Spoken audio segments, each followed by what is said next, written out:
Okay, so looking at this is the assessment for the value of work unit. It's 25 points total, and I just wanted to read through this just in case it's more helpful for some people. So, throughout the unit, we have been reading and discussing stories, articles, and poems that discuss the value of work. For your assessment in this unit, you will interview someone that is 25 plus years of age using the guiding questions below. The person can be a parent, older sibling, or cousin, neighbor, grandparent, aunt, uncle, etc.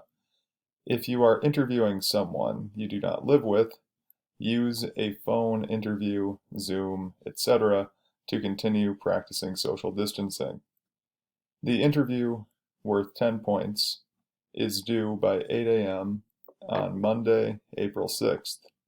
The reflection, worth 15 points, is due by midnight on Tuesday, April 7th. So when we say the interview, that means the interview notes. That's what's attached to today's assignment. There'll be a doc that I made a copy for each student, and that will say value of work interview notes for Friday 4-3. That is what is due by 8 a.m. on Monday, with the reflection worth 15 points due by midnight on April 7th. So you've got the weekend to conduct this interview. Now down here we have a list of guiding interview questions. These questions are here to guide you. You should add in other questions that you think of yourself and skip questions that don't speak to you or your interviewee. So again, as you are interviewing, you don't have to stick to the exact script, and please, again, add in other questions that you think of yourself, ones that pop up naturally as you are talking to your interviewee. Don't just be a robot and stick to these questions. Bring in your human curiosity and add in some job-specific questions, some person-specific questions that pop up naturally as you interview. Also, remember that you are interviewing someone, so stay professional. A good reporter will ask initial questions, follow up as needed, and steer the conversation. Do not just write yes or no as answers to questions. It's fine to paraphrase, but you will want to include at least one direct quote in your reflection.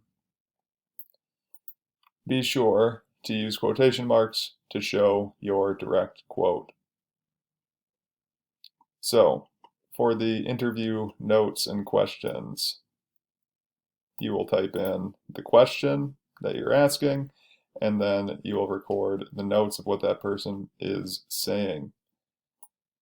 So, some potential questions. Describe your first job.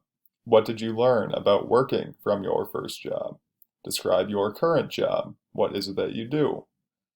Or final job if you are interviewing someone who is retired. What traits do you appreciate in a coworker? What makes a good boss? Does working improve your happiness and health? Would you work even if you didn't need money? Have you ever been unemployed? Not by choice. What does work teach you? Is there a point to working other than a paycheck? What does the value of work mean to you? What do you wish for me in my future career?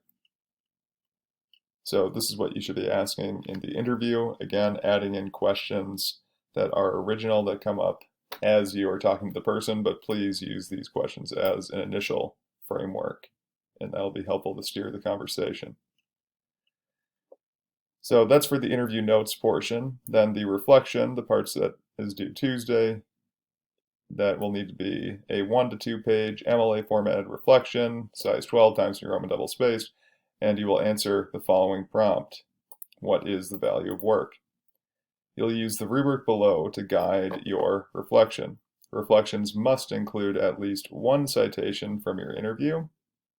So that's at least one direct quote from your interview, hence why you're recording all of the interview notes and turning those in by Monday at 8 a.m. And at least one citation from something we read in collections. That can be the excerpt from Tom Sawyer, the poems, or the articles on teenagers working. use paragraphing in your reflection, but it is not necessary that you use the 5-paragraph essay format. But do use paragraphs. Don't make it one big chunk of text. Do use paragraphs. It just doesn't have to be a 5-paragraph essay. Next, using first person in this reflection is okay to do. Do not use second person. Second person being you. First person using I. And down here we have the rubric for the reflection. That is proficient, developing, insufficient. Now you're going to want to shoot for the proficient part of the rubric here. So, introduction. The intro includes a hook, background info, and a thesis as a final sentence in the intro. The body paragraphs have ideas that support the thesis. Evidence is used from collections and the interview, including at least one direct quotation from each, one direct quotation from both the interview and collections. Conclusion restates the thesis, summarizes the main points, and makes a greater connection for the reader. And grammar and spelling contains no errors that distract or confuse the reader. Premium Grammarly and a proofreader have clearly been used. So read it aloud, put it through Grammarly, put in the work here. And MLA format. Reflection follows MLA format for font size, spacing, heading, page numbering, title, and citations. If you have any questions about the requirements for this assignment, please feel free to email me.